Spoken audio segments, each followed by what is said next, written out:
Hello, Pathfinders. Welcome to the TOC semi-virtual camp. I'm excited about the camp this time, and I'm looking forward to enjoying a whole beautiful week with you. Today's honor is entitled Heart and Circulation, and I'm going to just start the honor with within a few minutes just now.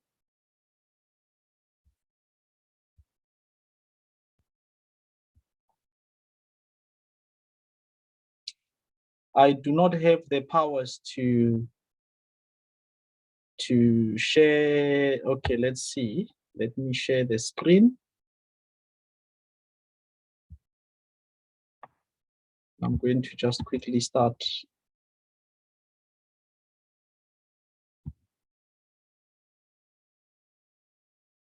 All right, so today's honor is the heart and circulation. As I've introduced myself quickly now, I am Muziwake Chabalala. And just to give an overview of this honor. This honor will require that every Pathfinder should record their resting pulse rate. And by pulse rate, it's basically how your heart beats. And we are going to take it over the radial area that we call the radial pulse. And then you're going to exercise strenuously for about 10 minutes. And then after that, you are going to rest. When you stop immediately, you must take your pulse and then wait again for 5 minutes and take your pulse again for the last time. And once you are done, you will have actually finished taking the pulse. And I just want to show you, we are going to make use of our time. There are 2 time frames there. The first one is for 10 minutes to show the exercise. And the second one is 5 minutes, that is after the resting period. Okay, so I've got 2 assistants that are going to help me today, and it's Mbali and Musa. And before we do anything, I'm going to just give us again the overview of this honor. This honor was approved by the General Conference in the year 2006, and it's classified as a skill level 1 honor, falling under health and science. Okay, so the requirements for this honor, we have 10 requirements. The first one is to describe the basic function of the following parts of the circulatory system: the heart, the blood vessels, the blood, and the lungs. The second one is to describe the major difference between arteries and veins, and what is a capillary and what is its function. The third requirement is for you as a Pathfinder to be able to identify 2 locations for measuring your pulse and to demonstrate your ability to accurately take someone's pulse.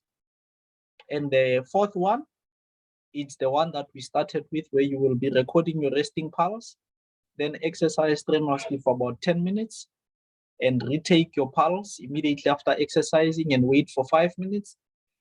And then take your pulse again, and you need to record this in a chart for the week period that we will be doing our honor. And we would love to see some of the recordings that you have actually done to show that you have followed this honor to the letter. And the last question you will answer for this is to tell us, did exercise affect your heart rate? Normally it will.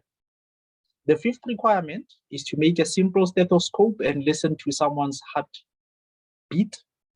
And the seventh one,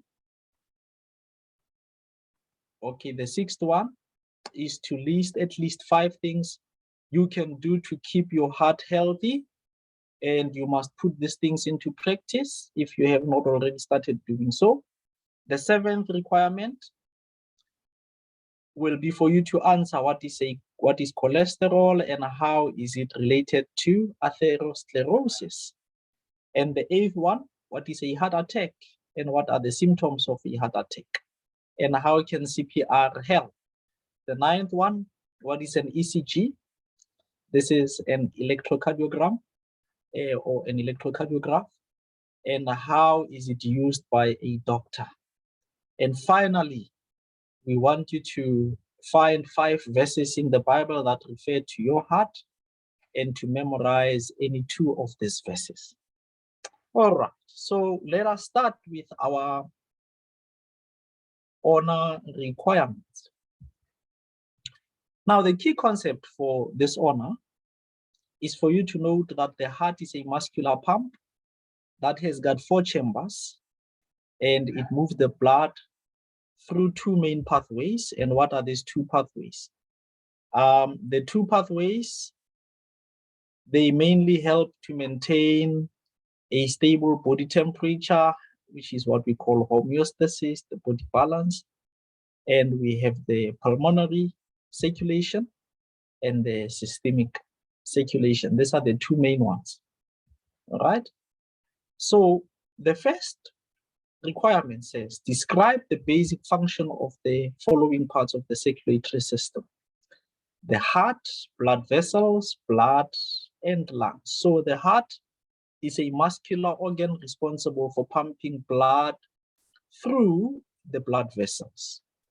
And the blood vessels, these are the vessels which look like tubes inside the body through which the blood flows.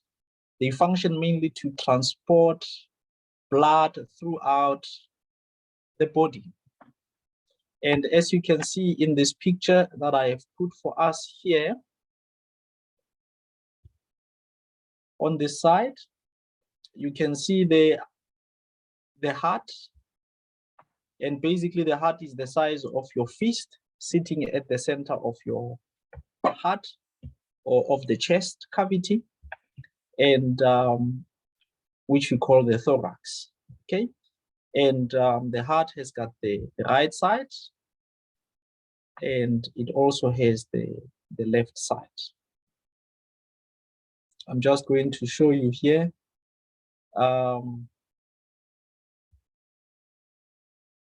Just to show you here, this is the right side of the heart, and this is the left side of the heart. And you can see this is the biggest blood vessel in the body, called the aorta, coming down all the way down there. And this is the vena cava. This is the inferior vena cava, and this is the superior vena cava. Okay, so these are the tubes, the blood vessels, the big blood vessels in the body. All right.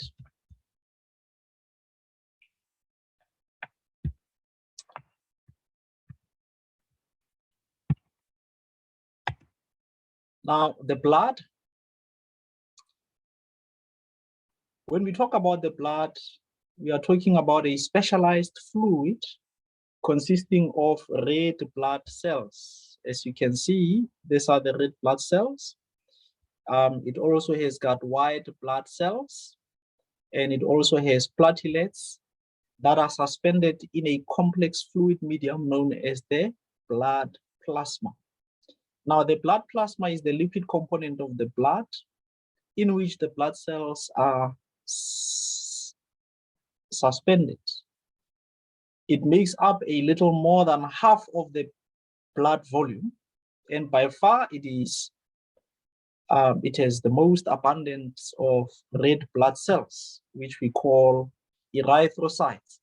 And these red blood cells or erythrocytes, they carry oxygen to all the cells in the body, and they also carry carbon dioxide and other wastes away from the different cells of the body. Now, the white blood cells, they help to resist infection, and the platelets are very important for stopping bleeding. Okay, so those are the key things that we need to keep in mind as we think of the blood. Okay. Now, the lungs, the principal function of the lungs is to transport oxygen from the atmosphere into the bloodstream and to get rid of carbon dioxide from the bloodstream into the atmosphere. As you can see in this picture here, you've got the right lung and the left lung, and you can see the heart right in the middle. And what you will see is that deoxygenated blood, the blood that has removed oxygen, it will come from the right side of the heart, from the inferior vena cava, from the trunk and the legs, and from the superior vena cava coming from the head and arms into the right atrium, passing the tricuspid valve into the right ventricle, all the way through into the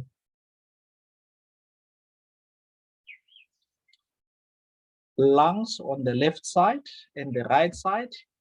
And you can see this blood here coming from the right side of the heart is the blood that has got carbon dioxide. And once it comes like that, the lungs will do what we call gaseous exchange, take out the carbon dioxide and receive in the oxygen, and take that oxygen back into the left side of the heart, and from the left atrium all the way into the left ventricle, from the left ventricle into the aorta and to the rest of the body. All right. So basically that's what the lungs do. They purify the blood by giving the blood more oxygen and taking off carbon dioxide. Now we need to describe the two major differences between arteries and veins, and to also explain what is a capillary and what is its function. So arteries are muscular blood vessels that carry blood away from the heart. All arteries except the pulmonary and umbilical arteries, they carry oxygenated blood. And we know only the pulmonary artery and the umbilical artery, they carry deoxygenated blood. And the veins? Veins are blood vessels that carry blood towards the heart. The majority of veins in the body, they carry low oxygen blood from the tissues back to the heart. And the exceptions again is the pulmonary and umbilical veins, which both carry oxygenated blood. And the capillaries, these are the smallest of the body's blood vessels. They measure between 5 and 10 micrometers, very tiny and very thin, and are important for the interchange of oxygen, carbon dioxide, and other substances between the blood and tissues. The walls of capillaries are usually single-layered cells that we call endothelium. And this thin layer of cells, they allow for the diffusion of oxygen, water, and lipids to pass between different tissues. And the waste products, such as carbon dioxide and urea, can also diffuse back into these capillaries, and they're removed from the body through the veins. So capillaries are so small,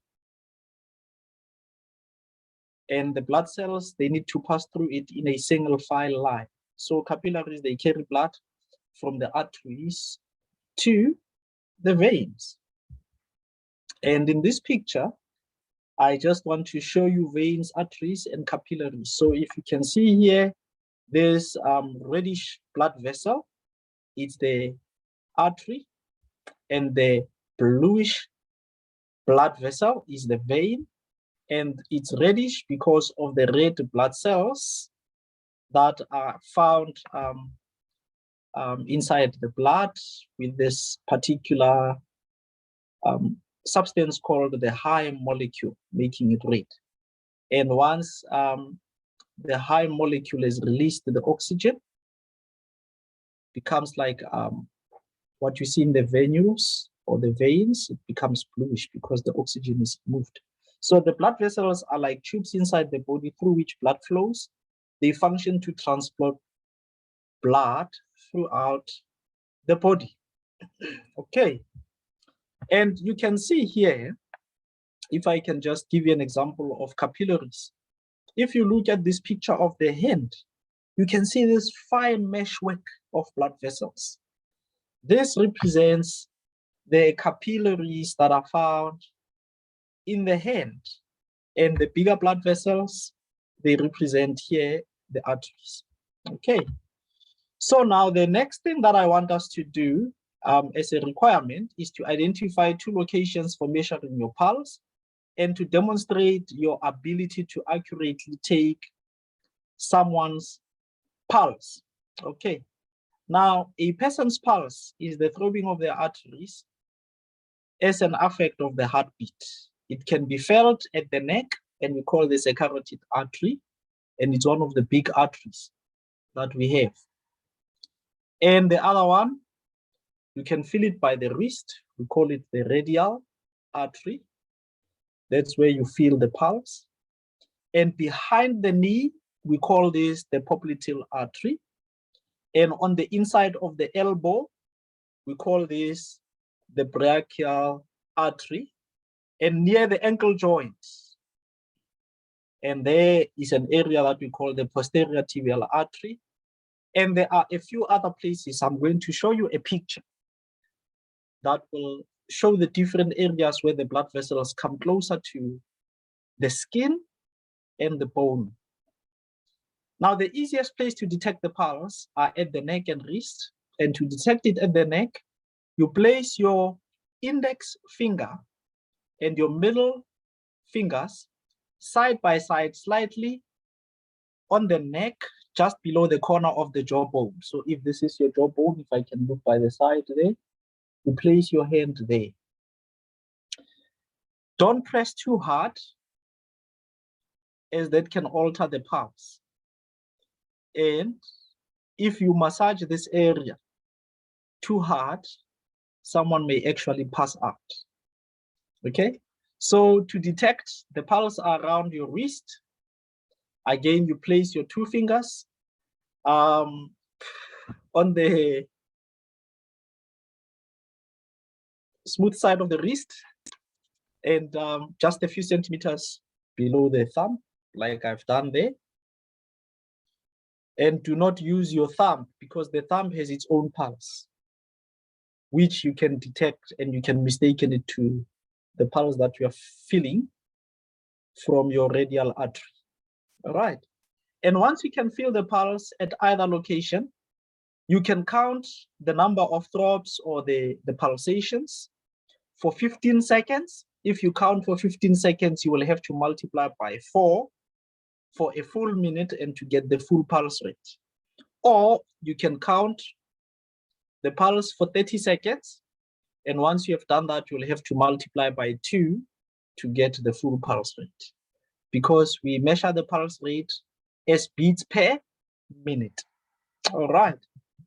Now, the areas where you can feel the pulse, some of the areas include this area around the temple. Okay. And if you can put your fingers slightly there, you can actually feel around this area that we call the temporalis area. Okay.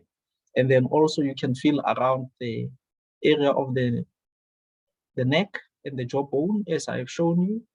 You can also feel just underneath your armpit, and you can feel around your arm here. This is the brachial area, and you can feel also along the area of the elbow, inside the area of your elbow, and the area that we have taken, which is the radial artery, and behind the knee. And also you can also feel around your ankle. Okay, so these are some of the areas. Now, what is important is that the exercise should affect your heart rate in 2 distinct ways. The first way is pretty obvious. When you exercise, immediately after exercising, your heart rate goes up. And the second one is very subtle, and is the reason why you need to repeat exercises daily for a minimum of 20 to 30 minutes each day. And once you exercise like that, after a week, when you take your heart rate, it should be lower, or your resting heart rate should be lower. And what we also note is that your recovery heart rate should also be much quicker than the first time. And this will be a good time to look at another honor that we call physical fitness honor, which I will encourage all of you as Pathfinders to do, as it requires aerobic exercise for at least a minimum of 20 minutes or longer over a period of 3 months. And after 3 months of engaging in aerobic exercise for at least 4 times a week, there should be a noticeable improvement in the heart rate and an improvement in your general health. Now, I'm going to call my assistants to come forward, and we are going to record their resting pulse. And after that, they are going to be jogging on the spot. And after jogging on the spot, we are going to record their heart rate after 10 minutes of jogging on the spot. And we'll allow them to rest for 5 minutes and record again. My assistants, please come closer. You can stand here by the side. All right, so before we do anything, come closer to me, and let's start off with showing where we are going to record the radial pulse. I just want you to be close to the camera here, and this is the thumb. The thumb is much closer to the radial artery, and when I place my fingers here, I'm able to now record the pulse rate. Okay, so I'm going to be recording the pulse rate for a minute. In fact, in this time, I'm going to just take it for 30 seconds and multiply by 2. Let's do it together.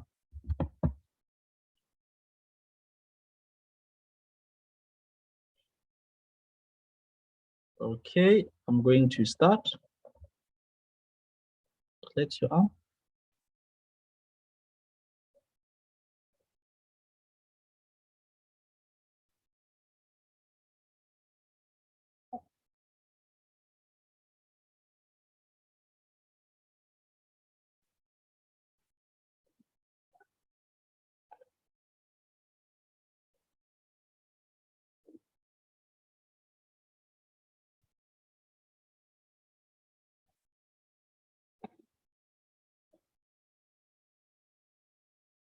Okay, so I'm going to just start again for the last time.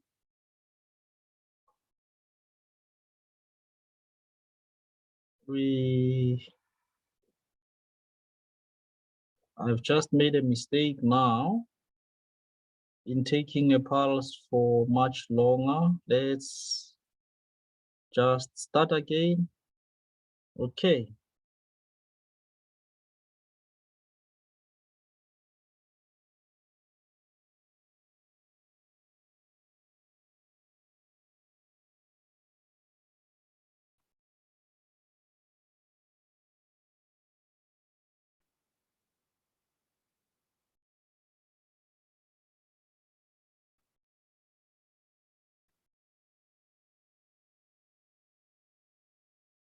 Mbali's pulse is 35, and we multiply 35 by 2.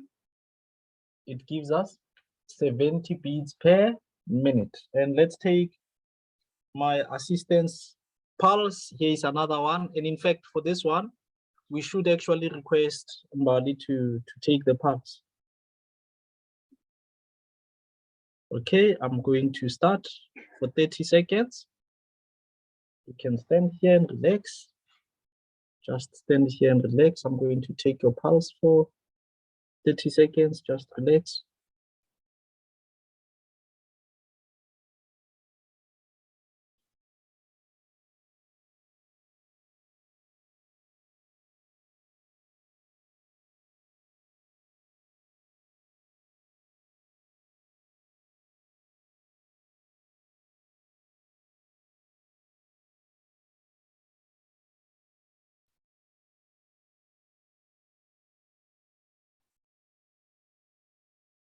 And my second assistant's pulse is 38. We multiply 38 by 2, it's 76.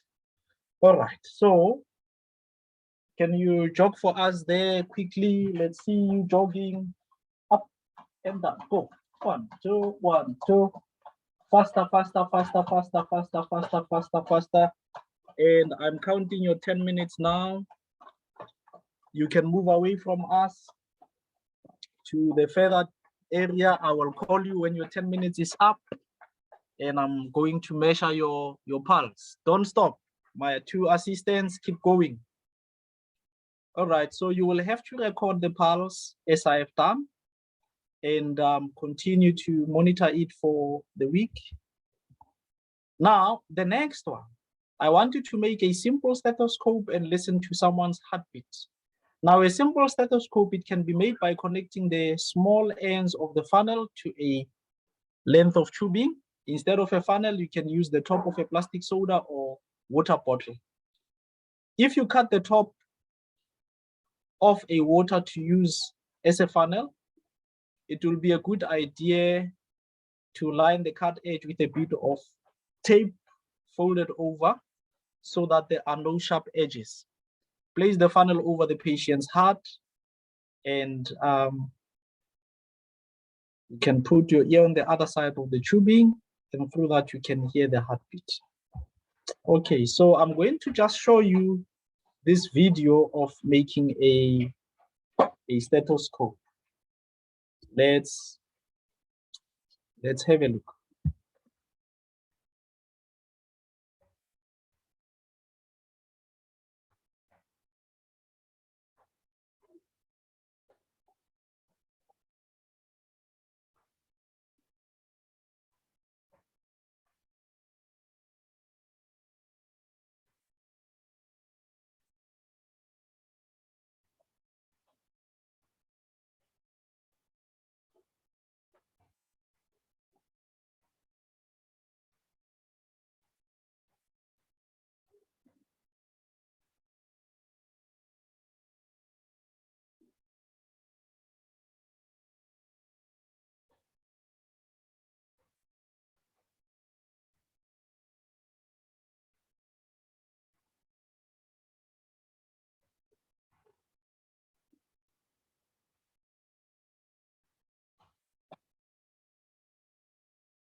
So instead of buying a commercial stethoscope, you can actually make your own stethoscope, right?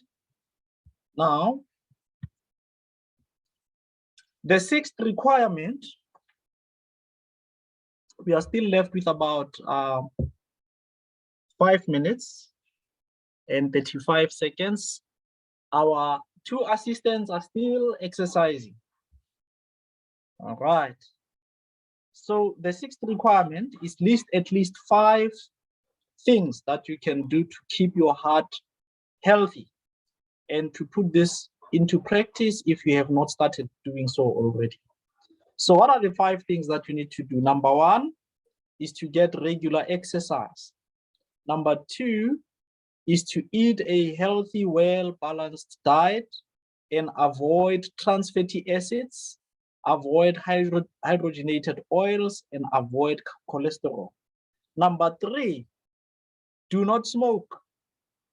And if you find yourself around people who are smoking, avoid secondhand smoke as well. Number 4, do not use drugs or alcohol. And finally, reduce stress and anxiety. And the best way to reduce stress and anxiety is to trust in God and know that all things work together for good for those who love the Lord. Okay. Now, what is cholesterol as the 7th requirement? What is cholesterol and how is it related to atherosclerosis? Now, cholesterol is a substance found in cell membranes of all tissues, and it is transported in the blood plasma of all animals. It is required for normal cellular function, and cholesterol is either made by the body or derived from diet, in which case it is delivered by the bloodstream.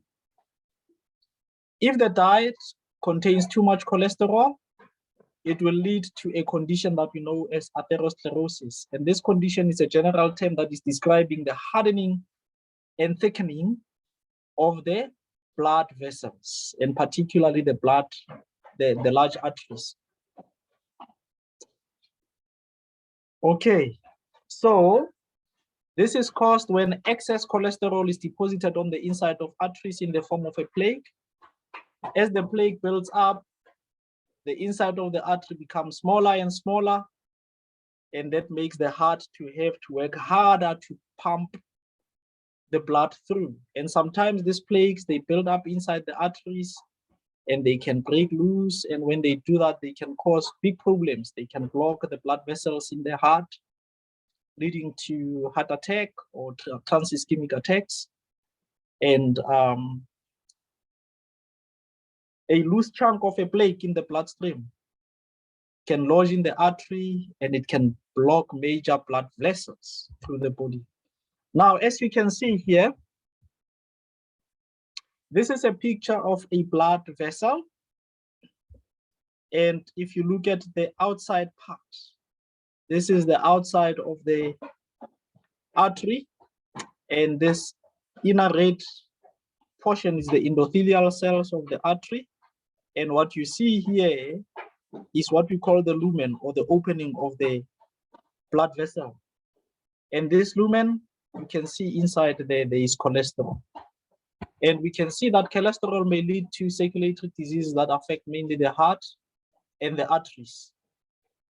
Okay. And what is a heart attack? And what are its symptoms? Okay, a heart attack is a medical condition that occurs when the blood supply to a part of the heart is interrupted, most commonly due to the rupture of a plaque, and it deposits as described previously. And when the heart tissue cannot get oxygen, it dies. And if enough of the heart tissue dies, the heart will stop beating. Unless if something is done about it, someone may actually lose their lives. So whenever someone is experiencing this, CPR may be done. And what is CPR? CPR is that something that can be done to keep a person from dying if their heart stops beating. The first component of CPR involves repeatedly pressing the chest wall, and this will cause the heart to compress as well, squeezing the blood out of the heart into the arteries. And the compression is then released, and the heart draws more blood from the veins. And in this way, it keeps the heart pumping properly. The second component of CPR is for the rescuer to blow air into the victim's mouth or nose to add oxygen to the lungs. Okay, and if CPR can be performed until a defibrillator or an automated external device that we use to actually give the heart a shock, it can actually save a life and increases the chances of survival of the victim. Okay, so now we are left with 10 seconds. I'm going to stop here and call my assistants to come before we do the 9th requirement. My assistants, please come. Let's measure your pulse. Okay, I'm going to feel for the pulse. Let's feel, it's the radial pulse again. You can see same thing that we have done earlier. And I'm timing.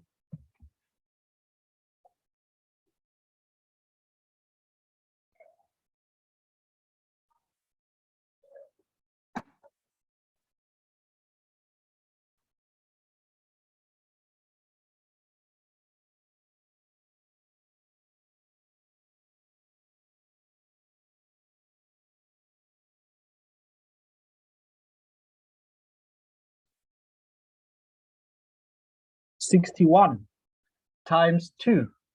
So 61 times 2 is 122. 61 times 2 is 122. Okay. My second assistant, come. I'm going to time you also.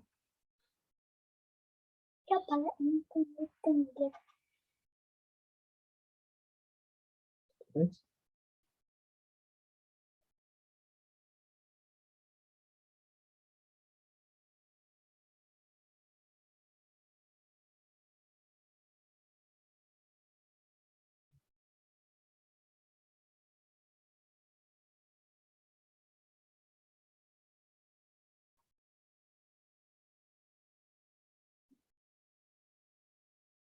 $43. 43 times 2 is 60, it's 86. 86. So you can see the differences between the two heart rates. So now you can rest for 5 minutes, sit down quietly. Just for 5 minutes. I'm timing you 5 minutes now. Okay, so the 5 minutes is going.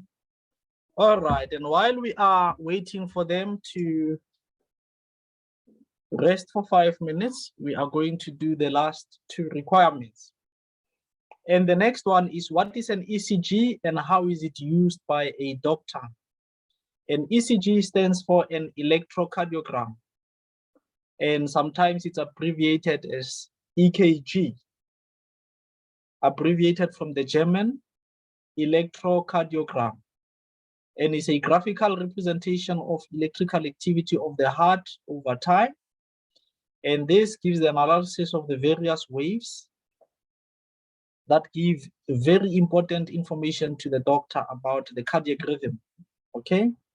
And it is the gold standard for the diagnosis of cardiac arrhythmia. So if the heart is not beating properly, doctors are able to diagnose what the problem is. And the specialists in this are cardiologists, doctors who deal with the heart, okay? And cardiologists are different from cardiac surgeons, okay?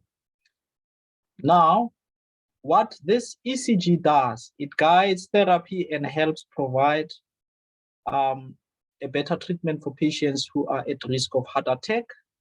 It helps to also detect the electrolyte disturbances. It allows for the detection of any abnormalities that pertain to the heart. It can be used as a screening tool for heart diseases. And during a cardiac stress test, it is usually very helpful with non-cardiac diseases such as hypothermia as well. And this has to do with very much reduced body temperature. Okay, and this is just the picture of the tracing from an ECG leads, and the lead is what actually allows us to be able to see these different waveforms that you see here, whether they are normal or abnormal. And the standard limb lead As you can see, the way it's connected, you have the first lead at the top here of the triangle, and the second lead by the right arm, and the third lead by the left arm, going all the way down to the left leg. And it will give us the PQRST complex. And this PQRST complex is basically the waveform that tells us how well the heart is pumping and how well it is conducting. Okay, my assistants are left with 1 minute and 45 seconds of rest, and I'll be calling them again. Now, the last requirement for this honor is for you as a Pathfinder to find 5 verses in the Bible that refer to your heart and to memorize 2 of these verses. Now, the word heart occurs just over 100 times in the Bible, and these texts, they all come from the New International Version, and they were selected because they can be applied to your heart and to my heart. So what are the 5 verses? Okay, so the first verse is found in the book of Psalms 51 verse 10. And this verse says, "Create in me a pure heart, O God, and renew a steadfast spirit within me." Create in me a pure heart, O God, and renew a steadfast spirit within me. The second verse is found in the book of Deuteronomy chapter 6 verse 5. "Love the Lord your God with all your heart and with all your soul and with all your strength." Deuteronomy 6 verse 5. Love the Lord your God with all your heart and with all your soul and with all your strength. And the third one is found in the book of 1 Chronicles 16 verse 10. "Glory in his holy name. Let the hearts of those who seek the Lord rejoice." We are left with now 5, 4, 3 seconds. I'm going to call my 2 assistants to come forward, and we are going to be recording their heart rate after the 5 minutes of rest. Okay, let's start with our first assistant. Just relax. We are taking again the radial pulse, as you can see, and I'm going to start timing.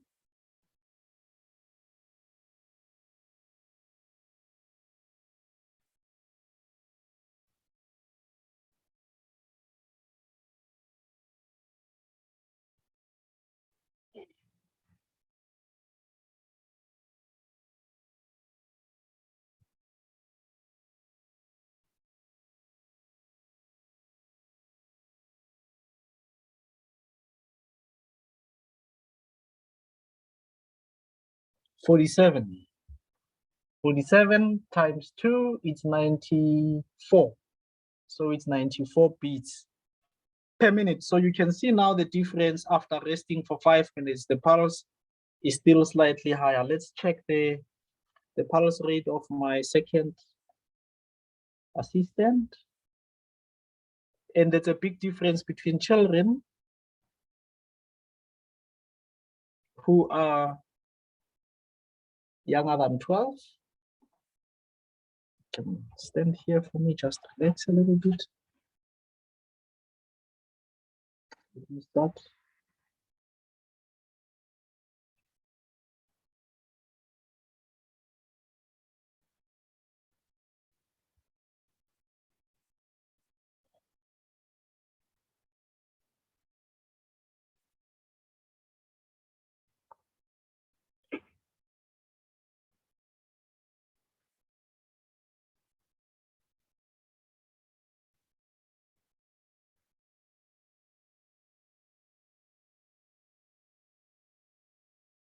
"44 times 2, it's 88. Thank you so much. We appreciate it so much, my assistants. And let me give you the stethoscope. You can now listen to each other's hearts. And thank you for assisting me. That's why I'm giving you the stethoscope. Okay, so the last 3 verses As we prepare to close our honor is the book of Psalms. We find the next one that talks about the heart in the book of Psalms 7, verse 10. It says, my shield is God Most High, who saves the upright in heart. In Psalms 38, verse 10, my heart pounds, my strength fails me. Even the light has gone from my eyes. And the last one, we find it in the book of Job. In Job 37, verse 1, it says, at this my heart pounds and leaps from its place. Yes, the references for this honor.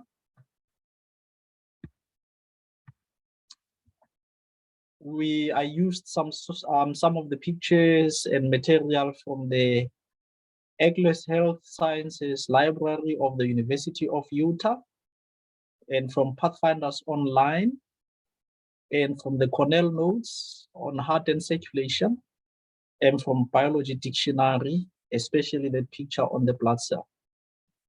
Thank you so much, boys and girls, Pathfinders. May the Lord continue to bless you as you grow in the Spirit of the Lord, and make sure that you keep a healthy heart and a healthy body. Thank you. Until we meet again, God bless you.